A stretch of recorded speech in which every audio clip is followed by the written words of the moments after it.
800-282-3333 or visit starregistry.com. You can name a star for birthdays, weddings, or even memorials. Over 45 years, we have named millions of stars for celebrities and individuals from around the world. The star you name will be recorded in book form in the U.S. Copyright Office. Visit starregistry.com or call 800-282-3333.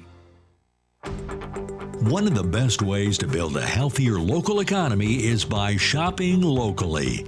Teamster Advantage is a shop local program started by Teamster Local 1932 that has brought together hundreds of locally owned businesses to provide discounts for residents who make shopping locally their priority.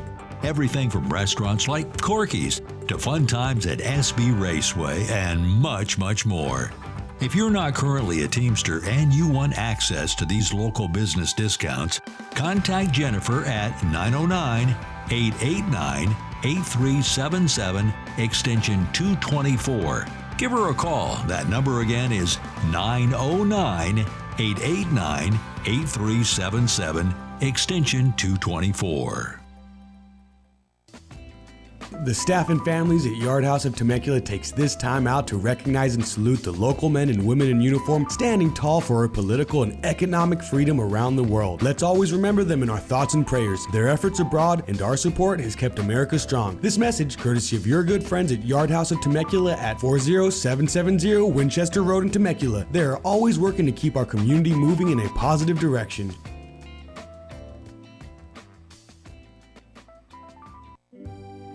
Bonjour! Grab your passport and come to Paris with us at the 2024 Making Hope Happen Foundation Gala on May 9th at the Sterling Natural Resource Center in San Bernardino. You'll be transported to a night under the stars in the city of Amor, where you'll be treated to gourmet food, wine, and desserts while tapping your toes to the cool sounds of the award-winning Teen Music Workshop. Auction items include incredible trips to Paris, France, a Ferrari Fantasy, complete with a test drive in Modena, Italy, La Costa Legends Golf, and much more. You'll also have an opportunity to bid on student art, with 100% of the art sales proceeds going to the students. Tickets are on sale now at www.makinghope.org. That's www.makinghope.org. Proceeds from the event will support the work of the Making Hope Happen Foundation. Again, for more info, go to www.makinghope.org. What would you do if you had a broken bone? You'd go to the doctor and use your insurance, right? Well, what would you do if you have a serious problem with drugs and alcohol? Most people do nothing until it's way too late. Your insurance can help you get clean and sober with the assistance of a place like the Detox and Treatment Helpline. Many times, addiction treatment is fully covered. So why not use your insurance to treat your addiction problem just like you would if you had a broken bone? And with the Family Medical Leave Act, you're allowed to take time off by law, and your employer doesn't need to know the reason. So there are two good reasons. You've got insurance you can use for your addiction problem, and with the Family Medical Leave Act, it's completely confidential. Call now, 800-398-7414. That's 800-398-7414. NBC News on KCAA Loma Linda, sponsored by Teamsters Local 1932, protecting the future of working families. Teamsters1932.org. Rick Smith Show. Now, here is the voice of the working class, Rick Smith. And welcome, brothers, sisters, working class heroes. This is the Rick Smith Show. Thanks so much for being here today on the big program. Lots to get to, lots to talk about. The New York Times reported for the first time in the history of America, for the first time in the history of this great country, our billionaire class has paid a lower effective tax rate than working class Americans.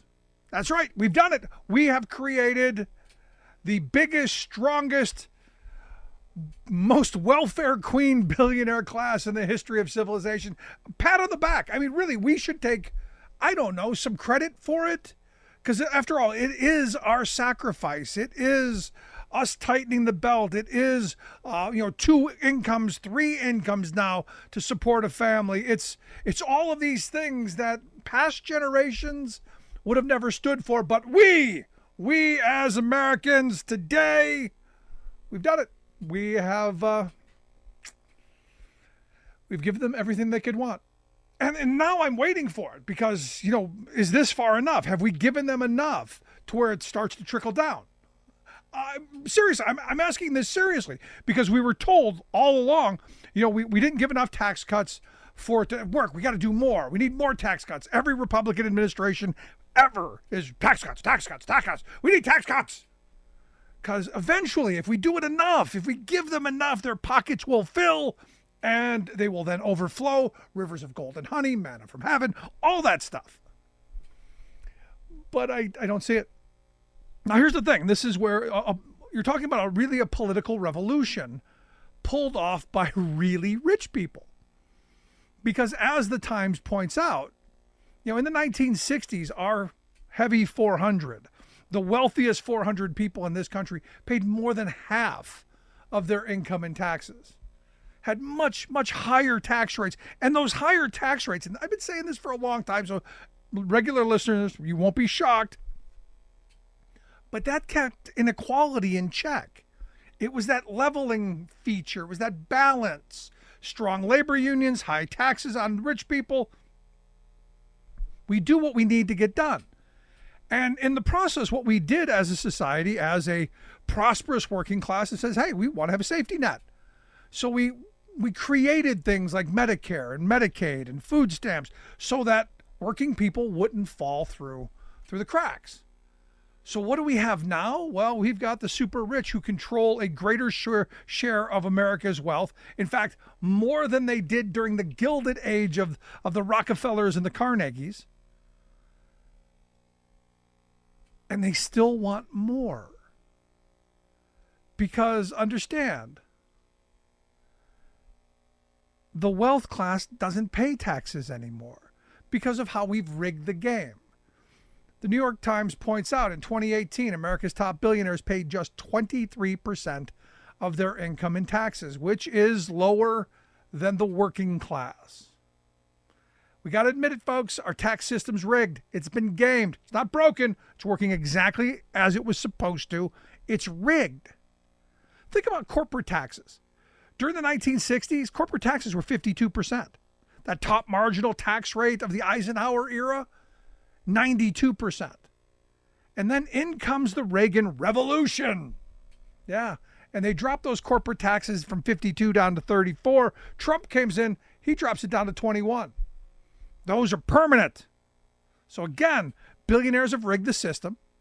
And somehow we're surprised when we hear news that, well, the institutions that were the bedrock of a strong working class, of a prosperous working class, things like Social Security, have now blown up. Social Security and Medicare are now in trouble.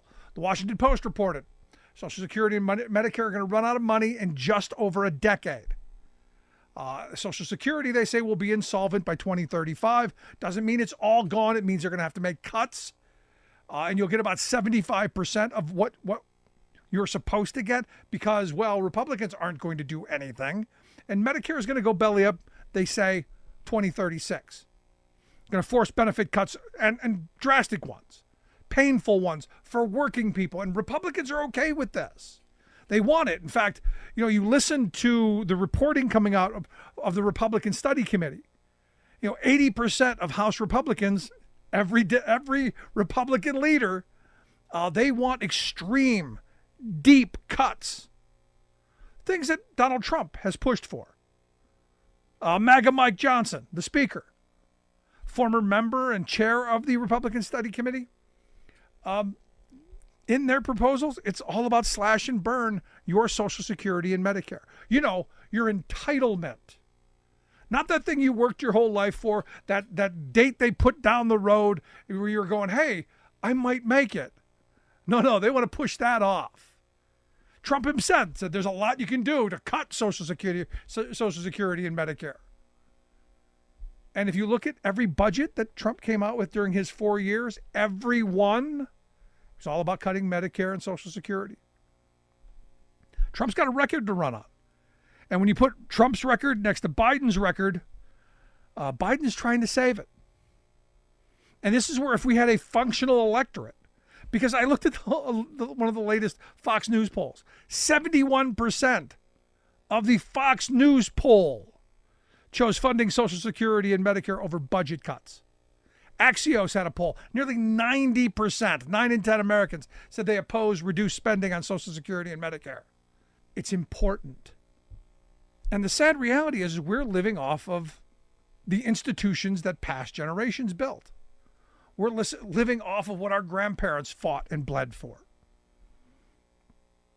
Now, I was thinking about this the other day. What is it over the last 50 years that we've done as a society, as a country? What's been our call to arms? What's been our mission as a country? I know, go shopping. During the Bush years, it was all about going shopping. It's all about consuming. One with the most toys when they die wins. Greed is good. Yeah, we've heard it all. But what kind of a future are we going to have if we continue down this path of allowing the Republicans to do what they do best, which is feed the billionaire class more, feed corporate America more? We need a strong labor movement. We need a vibrant labor movement. We need working people to understand that the boss isn't necessarily your buddy, that you have different interests. Now, I've had people tell me that the employer and the employee, that there isn't daylight between their interests. And I find that, just ludicrous, because they want to make profit. You're not there because they like you. And you're not there because you like them. You're trying to make a living. You're trying to put food on the table. And the reality is the working class of this country has been under assault for, the last 50 years at least. The high point of the American economy was 1973. And from that point forward, we've seen inflation, we've seen corporate consolidation, we've seen right-wing media dominate the landscape. All to tell us each of us are the problem. We're greedy. We want Social Security. We want Medicare when we get old. We want a safety net.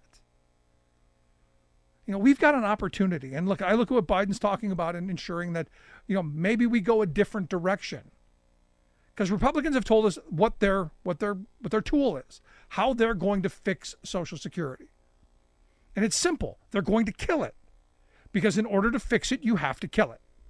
Which means a lot of people are going to suffer and struggle. A lot of people are going to be broke. And a lot of people are going to work to the day that they die. And that's just fine and dandy with them. Because look, they've already said they want to raise the retirement age from 67 from my generation to 70 and beyond. There's one guy who said, people want to work into their 80s. And look, if they want to, that's great. If they're able to, fabulous. But the majority of people I know do actual physical manual labor work.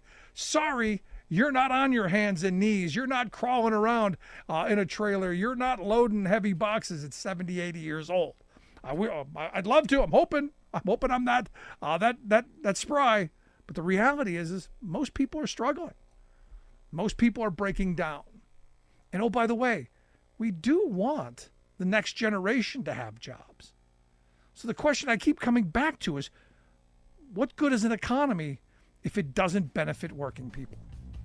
Want to hear your thoughts? Email me, rick@thericksmithshow.com. I'm going to take a quick break. Right back after this.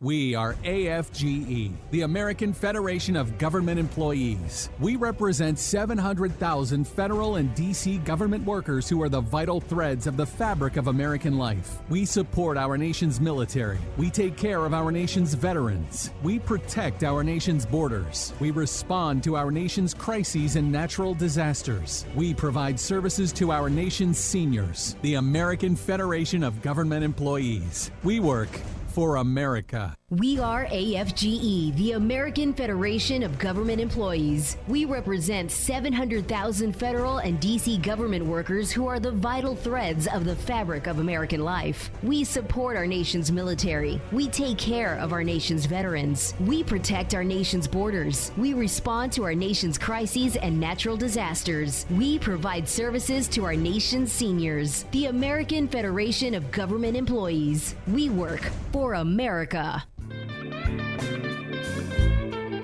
Welcome back to the Rick Smith Show. Now, here is Rick Smith. So the flight attendants at American Airlines, they are fighting for dignity and respect, and that fight continues. It's been like, I think they're actually working under wages and conditions and all that were negotiated in 2014, and by my that's a decade ago. It seems like time for an update. And we've had folks come on and talk about this fight. In fact, you may remember back in November of 23, we had folks on from the union talking about, hey, we want to be released so we can go on strike because evidently things aren't moving. And then, this past January, we had folks on again talking about a second request for release from mediation. And it appears from the outside at least, things are moving at a glacial pace. And while no one really wants to strike, sometimes it's really the only thing that can jumpstart some sort of urgency. And here to get us up to date on what's going on at American Airlines, I've asked Julie Hedrick to come talk with us. Julie is the national president of the Association of Professional Flight Attendants, apfa.org, their website. Her union represents 27,000 flight attendants at American Airlines. Julie, thanks for taking time for us. Thank you so much for having me on today. I really appreciate the opportunity here to let everyone know what's going on here at American Airlines. So am I getting this right? The wages that your flight attendants are working under right now were negotiated a decade ago? Absolutely, that's correct. And I will tell you, we had a State of the Airline a couple weeks ago, and I asked, probably there were about 1,000 company people there, asked all of them, please raise your hand if you haven't had a raise in 5 years. And guess what? The only employees in that group to raise their hand were the flight attendants. Everybody else at this company has had raises. And here are the flight attendants who, especially during COVID, put our lives on the line. We were out flying while they were all home working remote. And we're still struggling to get our CEO to come to the table and to actually pay us what we deserve. They've been more than willing to, we'll do a short-term deal, or, we'll do this. They want the pressure off of them right now. And we've been putting pressure on them for a while. Our members have been doing a great job. We have our 9th picket this week, and there will be some of us who are in front of the White House picketing this week, because at this point, we need the National Mediation Board to realize that this company needs pressure on them, and that pressure is the pressure of a strike in order to get this done. Yeah, because as I said, sometimes no one wants to do it. I can't imagine any of your members are excited and want to do it, but sometimes you're backed into a corner. And I would think, I got to be honest, 5 years of negotiation, or however long you've been doing this, and all the mediation, months and months of meetings, and no real movement. It seems like one, to me, it's about union busting and making people fed up and wanting to run away. But it seems like also just greed. Corporate greed at its finest, to say the least. I will say this, that our flight attendants have done a great job showing up. They are ready to strike. We definitely told the CEO that at that last meeting we had in front of everybody. And I have flight attendants who at this point, because they are so frustrated with how long this has taken, that they're like, come on, we just want this to happen now. And I'm trying to keep them from doing it illegally, right? We've got to do it legally. So it's getting more and more difficult as time goes by. Right. So how many times do you have to ask, though? I mean, back in November of 23, you asked for a release. I guess you got another response of, hey, let's have another cooling off period, more negotiations, all that. January, you come back, still nothing? So we met with the National Mediation Board in March, and we got to meet with them face to face, which was a really great meeting, to say the least. They gave us direction. They gave the company direction. And we're right now in the middle of 3 weeks of negotiations. Now, I can tell you this, the stumbling block that we're at right now is our CEO has been telling everyone they have an economic framework for negotiations, and they will match the highest in the industry. He's been saying this for months to all of us. So we have a new industry standard now. Southwest flight attendants got an industry leading contract a couple of weeks ago. And we're like, great, we have our new industry standard. Here we go. And next day, he's out telling everyone on the earnings call that, nope, we're not going to pay him, what Southwest has. We will pay him what Delta has, which is now not the highest in the industry. So new fight all of a sudden, because we have been definitely discussing and Southwest has been part of our comparators for the last year, and that was news to us. But we also, at that time, after the report came out about his earnings of $31 million for last year, realized in the proxy statement, it also says that Southwest is one of his comparators for his salary. So we made sure to point that out to him, that it's not just Delta and United, that Southwest is also for his salary a comparator, so it definitely should be for the flight attendants. Yeah, so he can get $31 million, but your flight attendants don't get paid while people board. Got it. Or at least I think I got it. You got it. That's exactly right. Our new hire flight attendants make $27,000 a year and have to be based in, really expensive cities across this country. You got to be based in New York, Boston, Miami, LA, everywhere. It's not $27,000 doesn't make it anymore. That doesn't even pay the rent. I can't even remember when $27,000 did make it, to be honest with you. It was more than a decade ago, I'll be honest with you there. But I was looking at some of the other contract proposals and some of the things that you're asking for, which don't seem unreasonable, given the fact that we've lived through a period of inflation where things are higher. And when you're talking about flight attendants, they're living on the roads. As someone who's a truck driver, I get that living on the road. The cost of meals has gone up. The cost of just existing on the road has gone crazy. So asking for a bit more in areas like per diems and stuff don't seem unreasonable to me. They haven't even addressed per diem in their proposals back to us. No increase for per diem. And we're like, hold on a second here. First and foremost, we're just like the pilots. We're out on the road as much as they are. Per diem should be the same for both of us. We're in London or Paris or anywhere across the country. And, the price of food costs the same for the flight attendants as it does for the pilots. Yet they haven't been willing to increase our per diem. They are, at this point, it's the negotiations as far as the delay. It is harming our flight attendants terribly. And I can tell you, a lot of them are having to make a really tough decision to leave. Because they want to do this job, but they just can't afford it. Yeah, no, it's crazy. But hey, I'm sorry, $31 million a year in salary. I can't give you a little extra in your per diem because kids need a little extra Whopper, a little extra cheese on their Whopper. But also something I caught in the deadheading part of your contract, which just means moving people around when they're not working. You guys are asking for, hey, we want the best available seat for our person. To be at least comfortable as they're flying around, as where their language is, well, we'll give you I forget what, something like economy plus or something, but if it's not available, you go back.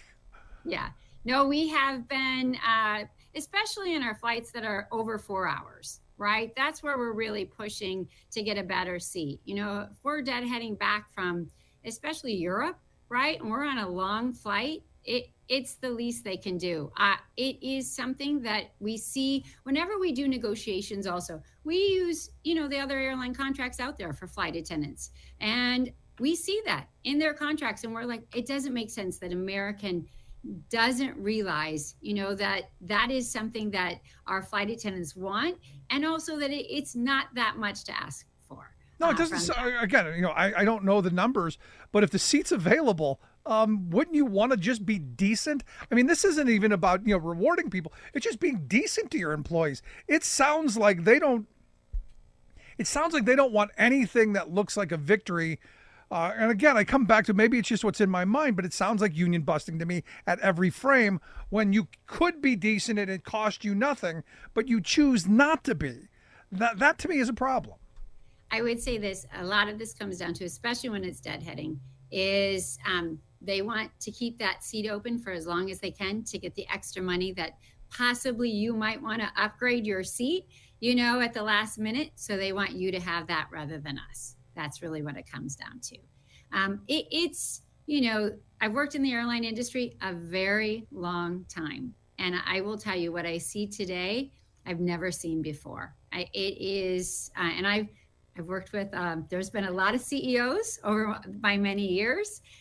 This is a very, very different type of negotiations and a very different look at the flight attendants. I mean, we've gone, if you go way back in time, flight attendants have always had to fight for their rights, right? And so we're very used to this. And I will tell you, we've got a great group of junior flight attendants. I'm going to say my 9 and 10-year flight attendants are probably our most engaged today. They're the ones who are out there making sure they show up at every picket. And I'm so proud of all the flight attendants, but I'm really so proud to see our junior flight attendants who we were concerned about. Many of them have never had union jobs before. And they have taken this on, and they're doing a great job. So we're preparing them for the future. Because as I say to them all the time, every contract, this is what it takes. It's a fight. Now, 5 years is excessive. And some of that is because of COVID. We took about a 1.5 year pause during COVID because it was just not the right time to be negotiating. But we have looked back at the history of American Airlines and our negotiations. And for the past 40 years, every Section 6 contract we have gotten has come with a release. So we've told that to the NMB, in order for us to get this done, we're going to need them to release us. I got to tell you, what's frustrating is, we went through the pandemic, and your flight attendants were labeled heroes and essential and all that stuff, and workers across the board, and we're seeing this in industry after industry. And I don't know what's changed and has made the CEO class seem even more dug in on, no, we're not giving you dignity or respect. But it seems like it's getting worse. Do you have any thoughts on, as you said, it's gotten worse throughout your career, why that's gotten worse? The company's making money, as I've seen. They're making enough money to pay the CEO $31 million. It seems like they could pay the people who actually are out there earning that money for the company. They could treat them with a little bit of dignity and respect. I agree 100%. There is this thing called A4A. Have you ever heard of it? Airlines for America. For us in the industry, we know this is like a union for CEOs. So all of our CEOs belong to it. It's pretty clear sometimes that they're all working together, trying to keep our wages down. And we're really happy that the Southwest CEO, even though he's part of A4A, he broke out of the model there and gave his flight attendants what they deserve, a great contract. And they overwhelmingly passed it. That is what our CEO needs to realize. And unfortunately, I would say we're also, not just American is in negotiations, but also United has been in for quite a while, and as well as Alaska. So we're all still fighting to get there. But they're all working together. They want to keep our wages down as long as they possibly can and devalue our jobs. Yeah, no, as you were talking a minute ago, the CEO of American said, he would basically sign on a Me Too agreement to the the company that set the standard. Instead of wanting to be the leader to the top, it sounds like he wants to be the leader to the bottom. And good on you guys for standing up and fighting back. So the last question I've got for you is, how do we help and how do we push in a direction that ensures you don't have to go on strike? Because again, I don't think anybody really wants to. Sometimes you have to. It's the last arrow in the quiver. But what do we do? How can we help? Well, listen, right now, we have our employees as well as our supporters are reaching out to Congress. We have a letter that we are trying to get all of them to sign on to. And currently we have about 60 Congress members that have signed on. And it's a letter to the National Mediation Board, basically telling them to let us exercise our right to strike. You know, in the last 20 some years, they have only released 2 airlines from negotiations, and very small airlines. So this letter is really important. We have all of our flight attendants and flight attendants from other unions also calling Congress and asking them to please sign on to this letter, and then that we'll be sending that over to the NMB. And so that would be a big help. And just because you get the release doesn't mean you're actually going to strike, right? 100%. The release is really what we need for the pressure. We want a contract. I think everybody should know. The flight attendants really want a contract. We don't want to go on strike. We know everyone has plans for, vacations and work, and we need to get them there. And that is our job, and we love doing it. But, we need that pressure on our company in order for us to get this contract done. So, the company, when you think about it, in the last 20 years, if only 2 airlines have been released, these companies all know they're not going to get released. Right. They can drag these out for as long as they want to. And, 5 years without a raise, our flight attendants are really suffering. It's a bit excessive. It's not something that can go on any longer. It's important you get that arrow back in your quiver and at least at the table have the threat of a strike. So that you're both on the same, at least somewhat on the same footing. But Julie, I appreciate the time. Anything we can do to help, please let me know. Folks will check out your website, apfa.org. We'll get links out on social media, how you can join in on the fight. But Julie Hedrick, I appreciate the time. Thank you so much for having me on today. National President of the Association of Professional Flight Attendants. Her union represents 27,000 plus flight attendants at American. Again, apfa.org, the website, if you want to take a look at what they're doing. Back after this. Stick around.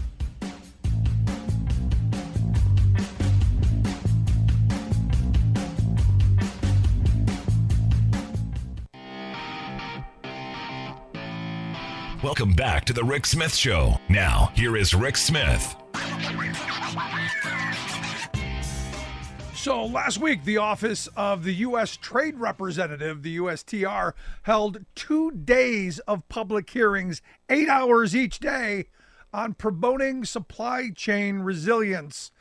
They invited industry leaders, experts came in, told their stories, weighed in on how American business can, do what we've been talking about for a long time. Divest from China, ensure that they can still exist and grow and all of that. Basically, in short, how we can fix all the bad policy of the last 20 years and undo all the damage corporate America's greed imposed on them and, ultimately us as workers and consumers. And one of those folks who got to go in and preach the good word, one of those experts, our very own Scott Paul. Scott's the president of the Alliance for American Manufacturing and my chief wonk on all that is made in America and trade in America. Scott, thanks for taking time for us. Hey, Rick, it's great to be with you. So 8 hours, 2 days in a row, that seems like a lot. It is a lot. And I want to take a step back because I think this is super important to point out. In the past, the U.S. Trade Representative, and I'm talking about Democratic and Republican administrations going back decades, was all about, giving the corporate interests their say and promoting free trade and really sidelining trade enforcement or issues like this, okay? And so obviously there were some more trade enforcement measures in the last administration. But I will say the Biden administration has really picked it up when it comes to reaching out to a broader set of people about how trade policy impacts America, which it does, because you know this, I know this, that you see it in every town. But USTR never got that before. Now they do. And, about 2 years ago, they had an inquiry on how trade agreements impact vulnerable communities in the United States, which was about, again, 20 or 30 years overdue. But thank God they did it. And they published some findings out of that were very valuable. So now we come and they're like, we want to see how our trade and investment policies are aligning with this new goal to have supply chain resilience in the United States. And what is supply chain resilience? Well, it's making sure that we don't have shortages, that we don't have price spikes, that we aren't subject to undue political risk if things are coming in overseas and suddenly some country wants to shut them off, and that particularly for vital and strategic items, and believe me, there's a lot of these, that we have the capacity to make a lot of this at home so that we're not going to see some economic turmoil or health crisis or widespread unemployment because we simply can't make, product A or product B here in the United States. So I would say it's just super awesome that the Trade Ambassador's Office has realized this is a problem and is reaching out to experts. And it was great. I was on the first panel, and I don't know that I've ever been on a trade panel at an official government hearing before where everybody is essentially agreeing with each other. And so, because usually I'm the skunk at the garden party, right? I'm the one saying, this is, or the turd in the punch bowl, if you will, right? I'm the one who ruins everything. But this was a choir singing in harmony together about the need to make changes, and it was really great to be able to deliver some of that. So how do you sit there and not look around the room and go, hey, about time? Well, I did a little dog and pony show. I held up the reports, and I know you know these because you hold them up all the time, that General John Adams did for us more than a decade ago about supply chain vulnerabilities in our national defense. That's one of your favorites, I remember. And then we also had one that former Governor and Secretary of Homeland Security Tom Ridge did for us on supply chains and how we're vulnerable. And we did these more than a decade ago. And basically everything that was articulated in those reports turned out to be true, right? And we never, no one ever followed up on the recommendations. And, everybody, obviously, we all lived through COVID. We all lived through the supply chain disruptions. We saw how that was. And so I did a little bit of the told you so, but most of it was spent on, well, what do we do to make sure that we're insulated as much as possible against these vulnerabilities the next time, because there will be a next time. The only question is when, where, how, right? But there will definitely be a next time to all of this, right? Yeah, and how prepared are we going to be for pandemic 2.0 or whatever? Because look, they're predicting another one at some point, and a lot of people are saying, look, we dodged a major bullet. It wasn't as bad as it could have been given some of the history that we've seen on this planet. So for me, this is great to have this conversation. So the question that comes is, which side are we looking at this as? Is this, we're pursuing this for business interest to make sure that they're well healed and taken care of, or for we the people, we the working people, we the citizens, we the consumers, which side is that focus? And I know you probably can't answer that, but for me, that's something for me to be paying attention to. Yeah, well, that's exactly right. And there is this larger debate in economics that, is consumer efficiency the most important metric that we can judge a policy by? Is that really the most important thing? As we've seen all these other crises emerge around us, and to get that rock bottom price there, is that actually the most important thing? And this isn't an argument about raising prices necessarily, but it is about reprioritization and understanding that it is worth the sweat equity that we're putting into building more supply chain capabilities in the United States. And it will cost a little bit up front, but over the longer run, we're all going to be better off for this, number one. And then number two, from a security perspective, consumer efficiency and economic and national security don't always align. In fact, they rarely align. And so if we are truly concerned about the broader public welfare, the focus should be on economic and national security. And that means that trade and investment agreements need to be structured differently. That we can't be afraid to use tariffs. We can't be afraid to use investment restrictions. We shouldn't be afraid to use industrial policies to promote incubating industries in the United States. We should, by all means, utilize our public procurement because it's so large to have these Buy American policies that create shape markets here. That all of these should be a part of it rather than just this need to get the tariff rate down from 2.5% to 0%, which accomplishes very little for Americans, but increases the margins for multinational corporations who like to do that sort of arbitrage and make even more money for their already well-off shareholders. Yeah. No, for me, it comes down ultimately to the question I've asked, a lot over the last 19 years of doing this is what good is an economy? What's it for? What is an economy for? Is it for making a handful of rich people even richer? Or is it for, like my grandparents were able to do, build the most prosperous working class in history so one income can support a family and do it well? Where you have domestic production for domestic consumption and that you have your national security needs met. So for me, the question of what's an economy for, this is part of that, I think. It absolutely is. And it takes the more holistic and proper view of it rather than just looking at the lowest cost possible. And I'm not going to suggest that prices aren't important. They are, and we have to make sure that wages are growing and that they're growing faster than prices are.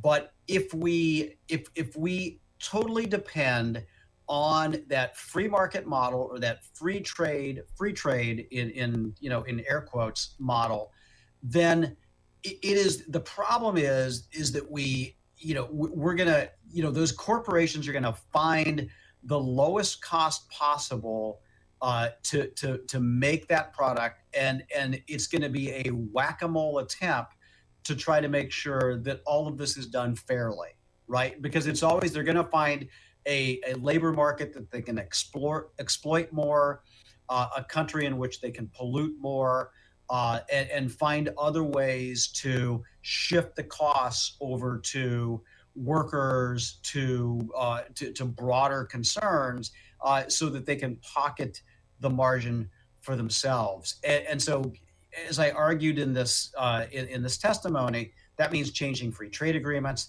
that making sure what are called rules of origin, that mean that if you really want the benefits of being a trading relationship in the United States, you got to make sure that those products are made in our markets respectively and not, say, in China, for instance, which has been an ongoing problem, Rick. I read one of your articles where you talk about the three overarching themes of your testimony.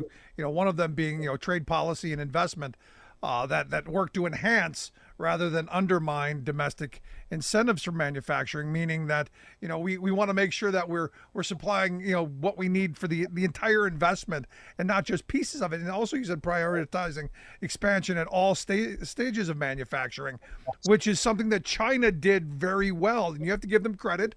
They knew what they were doing. They saw the elephant, if you will, while we were just looking at its behind.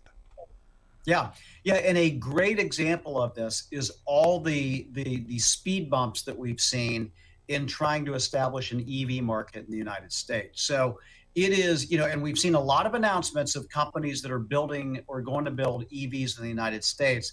But you think about all the parts that go into that, right?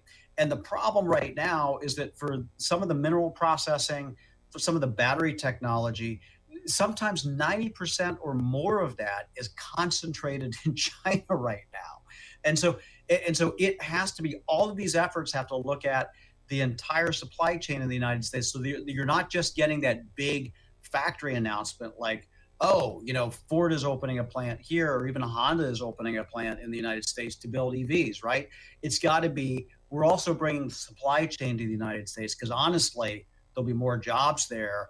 And that's where we can really get, snookered in the security stuff. And we already have seen this, where China has placed export controls on some of the minerals that we need to make, with a certain kind of this battery technology with the graphite in lithium ion batteries. And so we're kind of hostage to that. And we don't want to put ourselves in that position in the future. And so that means like this, again, this holistic kind of all the parts in the product approach to supply chain resiliency. What do you say to the argument of which I kind of think if they hold all of these minerals and all of the cards in this, why wouldn't we be pursuing something else?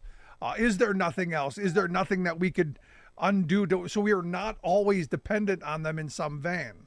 Because this is one of those things that's curious to me. We're moving in this direction that, and we're going to go to electric vehicles at some point in my life, but still be dependent on really an adversary.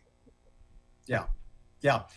So that is a great question. And that's the question. I think the answer is, well, we shouldn't. I don't think the answer is, well, we shouldn't do it, which is what some are saying, right? Well, let's just keep on with the internal combustion engine, not understanding that we still get a ton of parts from China and other countries for the internal combustion engines too.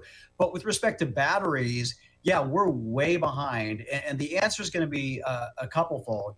It is going to be these efforts to make sure that we're able to mine some of these minerals in the United States, number one.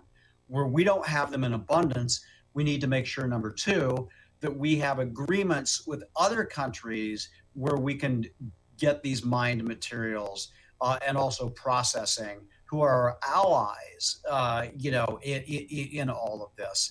And then the third aspect of this is that we need to look at other technologies like the sodium technology, which is emerging, where you don't necessarily need some of these other types of materials that aren't necessarily abundant in the United States. So it's going to take an effort like that. And I do think that, the market signals that have to be sent through the incentives that are provided in the Inflation Reduction Act have to move that battery scale way up in a hurry, so that companies know that if they want any of these benefits, the stuff has to sooner rather than later be mined, processed, manufactured in the United States, or with a trusted ally if we don't yet have that capacity, rather than leaning on China, which is the cheap, lazy, easy thing to do, because that's where virtually the entire ecosystem is right now. Yeah, I mean, I look at this and,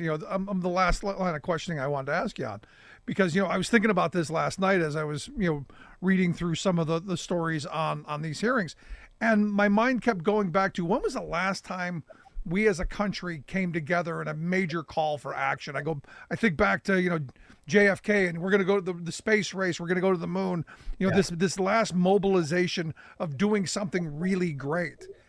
And I see this as potentially, and I've said this in other places before, this is that moment where maybe we're able to unite around the idea that, we should be producing the next generation of technology for ourselves and for the future, and doing it in a way that, well, we benefit from it.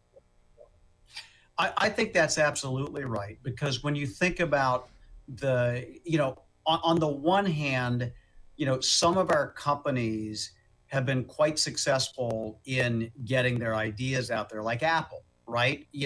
But the problem is that instead of making the stuff here, they're making it in Asia. And as a result, by the way, we don't have a single mass market smartphone that's made in the United States. And it's made living in Silicon Valley great if you're a millionaire, but it sucks for everybody else who can't afford it, basically. And so that shouldn't be the model. It should be, as you said, that we're going to invent the next amazing breakthrough here, and we're also going to make it here. And it's going to make us all better off that way. And the world is going to love us, not only for our culture and for introducing smartphones into the marketplace, but this other XYZ idea that is going to make the world a better place, and we're providing it. And so I do think we need that mentality. Industrial policy is a part of it, but having the capability, like you have to be able to do it here. If you were to try to set up even a company to make a laptop in the United States right now, you would be hard pressed to find, the ecosystem that can get you all the parts coming from the United States, not to mention the crazy stuff we haven't even imagined yet. So we have a long way to go, but this is one step on that journey. No, you're spot on. And I love the fact that you got to be there in the first part of it. You got there to maybe, I'm not going to say rub their nose in it, but, you say, thank goodness you're here now, and let's move forward. But Scott, as always, great stuff. I look forward to having you back again real soon. Appreciate it, Rick. Thanks so much. As always, our good friend Scott Paul. Want to hear your thoughts. Should we be bringing I know it's a dumb question, but should we be bringing it back? Should we be, as I said about Trump, got my family to believe that Brook Park Avenue was coming back, all those jobs, all of that input? Email me, rick@thericksmithshow.com. Right back.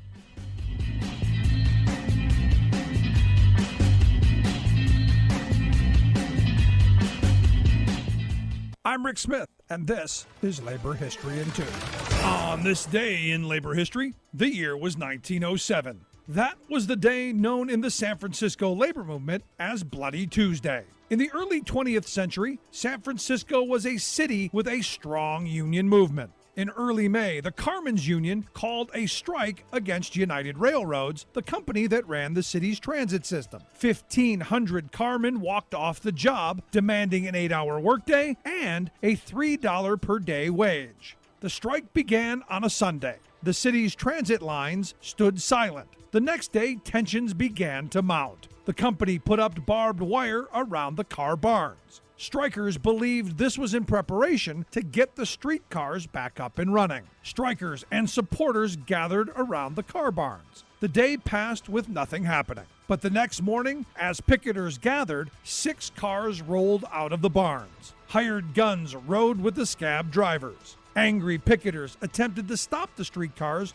bombarding them with bricks and stones. Gunfire erupted between the armed company guards and the picketers. 2 picketers were killed in the hail of gunfire. Many more were injured. But this bloody day was not the end of the injuries. It's estimated that 24 people were killed in accidents while scab drivers operated the streetcars. Strikes by public transportation workers were often some of the most contested work actions to take place in big cities. These workers had the ability to impact work sites far beyond their own since they transported laborers to work. The magnitude of a transportation strike would ripple throughout a city, and these strikes were often met with fierce resistance. Labor History in 2 brought to you by the Illinois Labor History Society and The Rick Smith Show. For more information, go to laborhistoryin2.com. You're listening to The Rick Smith Show, where working people come to talk.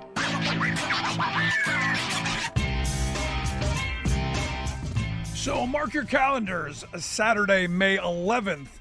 That is Stamp Out Hunger Day, as letter carriers across the country will be picking up bags of non-perishable items to help people who are a little less fortunate. They've been doing this for more than 30 years. I saw statistics that they've collected somewhere around 2 billion pounds of food to help those in need, and it's an incredible thing that the folks at NALC do, that the letter carriers do to help our communities. Because understand, letter carriers, they're intimately intertwined into our communities. 6 days a week, they're at our front door. They're walking through our neighborhoods. They're talking to our friends and neighbors. They're an incredible and important part of our community. And this just being one more thing. So all in favor of stamping out hunger. So on May 11th, make sure you've got your bag of non-perishable food items out for the letter carrier to pick out. Let's make his day difficult. Let's make him lift a lot of bags and carry stuff out. Now you go, why May?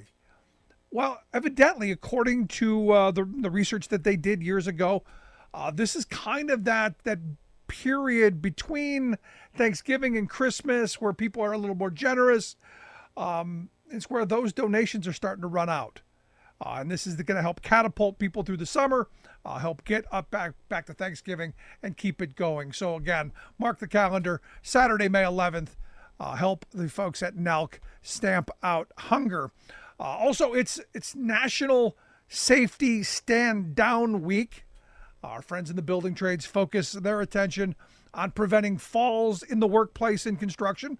You do know that falls are the leading cause of death in the construction industry. And look, prioritizing safety, we can prevent some of this.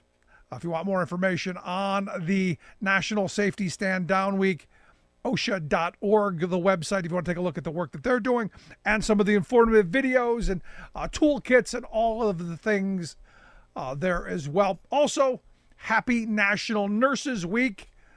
Thank you for all you do. We are grateful for your passion and sacrifice. You make a difference every day, and every one of us have a story about how an incredible nurse made, some of our most dark moments better. So thank you for your sacrifice and your passion. You do make a difference every day, and truly are essential. Truly are our frontline heroes. So thank you for that. Lots of opportunities to engage. And again, mark the calendars. Mark the calendars because it's important stuff.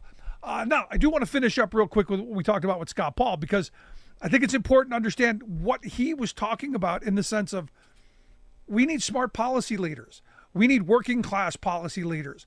We need people who understand, the supply chains more than just making profit and having mass efficiencies to make more profit. It's about ensuring that we're secure. And I think coming out of the pandemic, a lot of us figured it out real quick when the store shelves were empty for the first time. And I know everyone's saying, we were better off 4 years ago. No, we weren't. 4 years ago, shelves were empty. It showed how broken our supply chains are.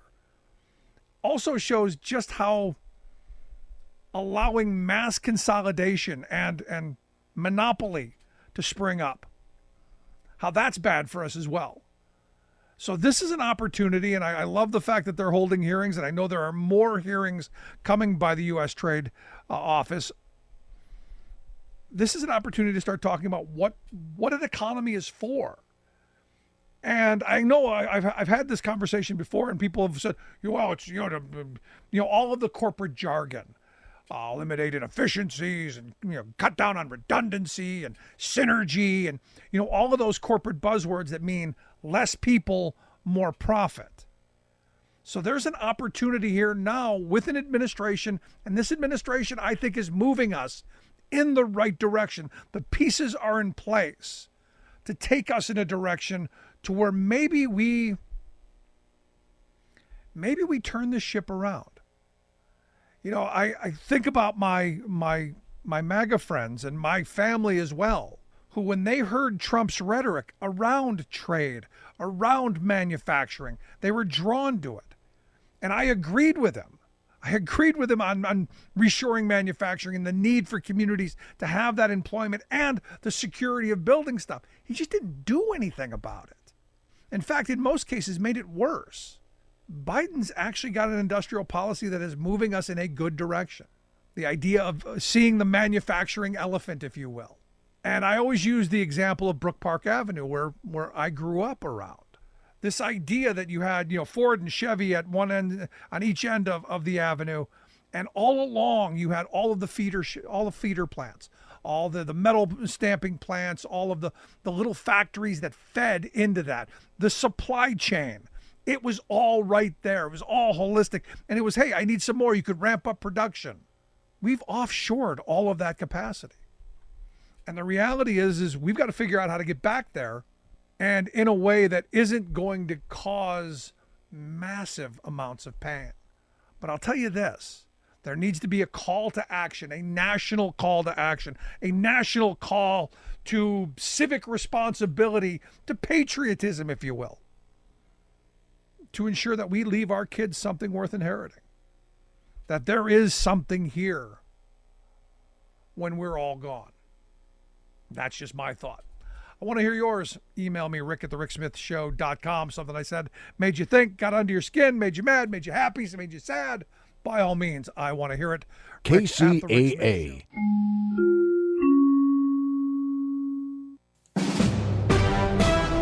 NBC News Radio, I'm Lisa Carton. Former President Trump's Manhattan hush money trial is on break today before Stormy Daniels is set to retake the stand tomorrow. Natalie Migliori reports. The adult film star's nearly 5-hour testimony included graphic details about her sexual encounter with the former president, shocking many. It was a bit for the court. I think she kind of almost went and gave too much. Thought it was kind of more X-rated. That testimony should never have been allowed. It's not relevant. Daniels' testimony had the judge gawking at certain points and jurors struggling to keep straight faces. Trump's legal team was seeking a mistrial that was ultimately denied by Justice Merchan, even though he agreed some parts of Daniels' story could have been left untold. A state of emergency has been declared for several counties in Michigan due to the severe storms that produced at least 2 confirmed tornadoes and possibly 4 twisters. Governor Gretchen Whitmer made the announcement today on X. There was also 4-inch hail falling in the storms that left significant damage to buildings and roads, but thankfully did not result in any deaths. Almost 4 million people are under the threat of severe weather today. The Storm Prediction Center says areas of Illinois, Kentucky, Missouri, and Tennessee are under a level 4 or 5 risk for thunderstorms. The people they won't leave, what is threatening about divesting of one of peace. Macklemore is out with a new song praising the pro-Palestinian student protesters. In Heinz Hall, the Grammy-winning rapper also says he won't be voting for President Biden. This makes him one of the first major artists to outwardly condemn the White House's aid to Israel. It has over 24 million views on X and more than 75 million views on Instagram. Congress is turning its attention to anti-Semitism in K-12 schools. School officials from California, New York, and Maryland are facing questions from lawmakers in a hearing today over reports of anti-Semitism in their districts. You're listening to the latest on NBC News Radio. NBC News Radio, I'm Lisa Taylor. Donald Trump's New York hush money trial is on break today, but there's some legal action in his other cases. Georgia's appeals court says it will hear the former president's request to remove Fani Willis from his election interference case. This after a judge ruled the Fulton County DA could remain on the case if her ex-boyfriend was removed as a special prosecutor.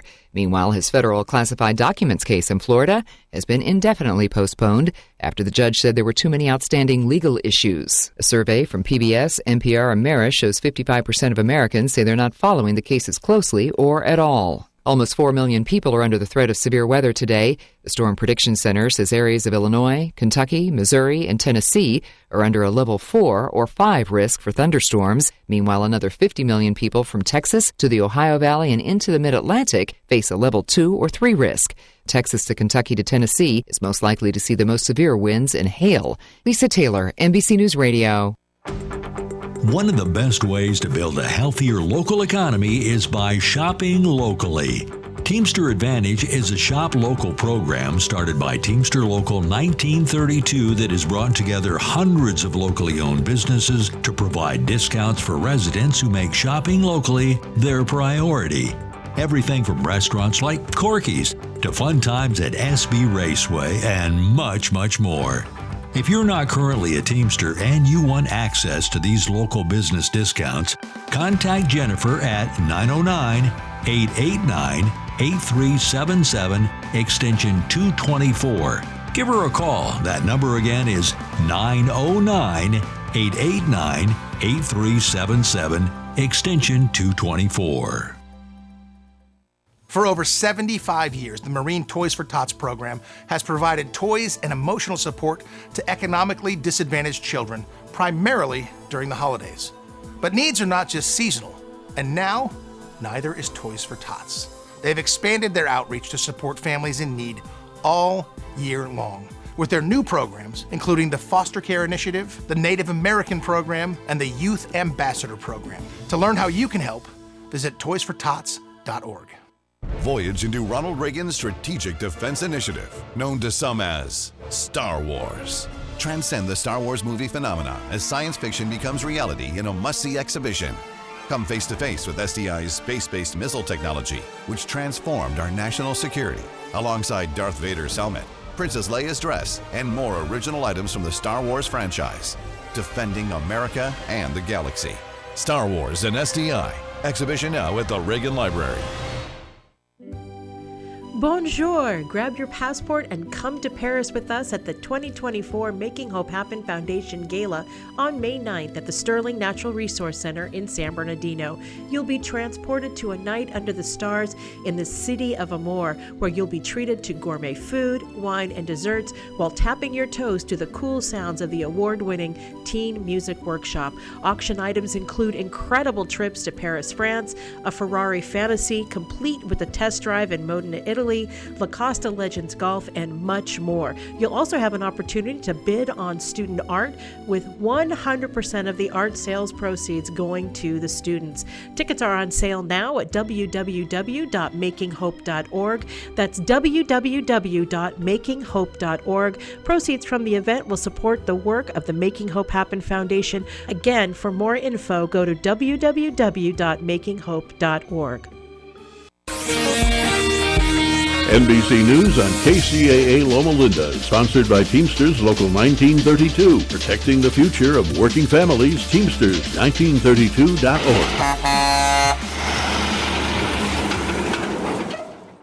Ask Sherwin-Williams during the March Spring Sale, March 15th through the 25th, and get 35% off paints and stains with prices starting at $28.92.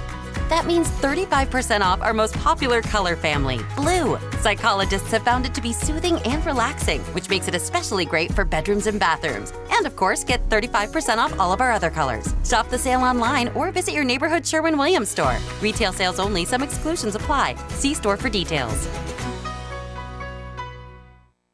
Give the star in your life the brightest gift in the world. Name a star after them. This is Rocky Moselle with International Star Registry. For $59 and a call to 800-282-3333 or visit starregistry.com, you can name a star for birthdays, weddings, or even memorials. Over 45 years, we have named millions of stars for celebrities and individuals from around the world. The star you name will be recorded in book form in the U.S. Copyright Office. Visit starregistry.com or call 800-282-3333.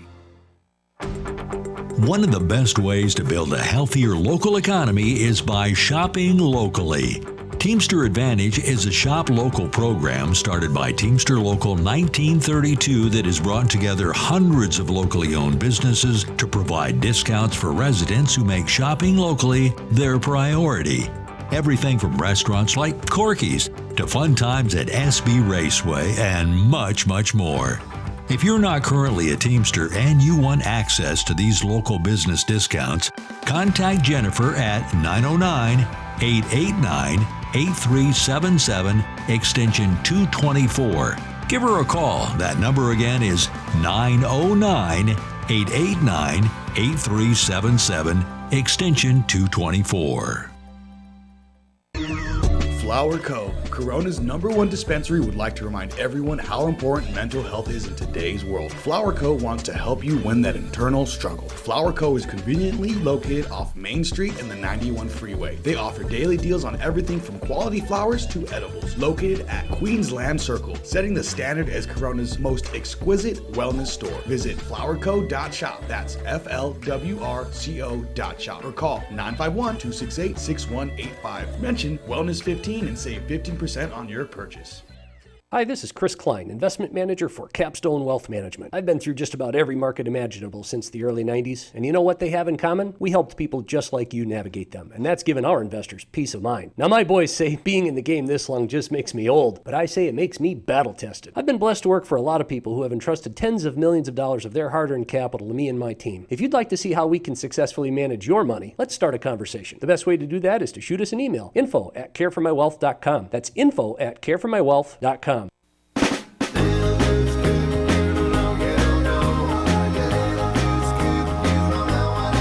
Was your car involved in an accident or just need help with dents? All Magic Paint and Body Collision Centers. In business for over 30 years. Their highly trained staff and certified technicians and friendly staff are the best in the business and treat each car as if it was their own. All Magic Paint and Body Collision Centers are family owned. and offer state-of-the-art equipment and tools to ensure optimum results. They use the latest technology in computerized color matching and specialize in frame repairs. With their modern laser measuring systems, they're OEM certified, and they have 4 locations to serve you. All Magic Paint and Body Collision Centers offer rental car assistance with free drop-off and pickup services too, and their work has a lifetime guarantee. All Magic Paint and Body Collision Centers are in Norco, Eastvale, Moreno Valley, and in Fontana. Call them at 1-800-61-MAGIC. That's 1-800-61-MAGIC. All Magic Paint and Body Collision Centers. 1-800-61-MAGIC. All Magic Paint and Auto Body says, drive carefully.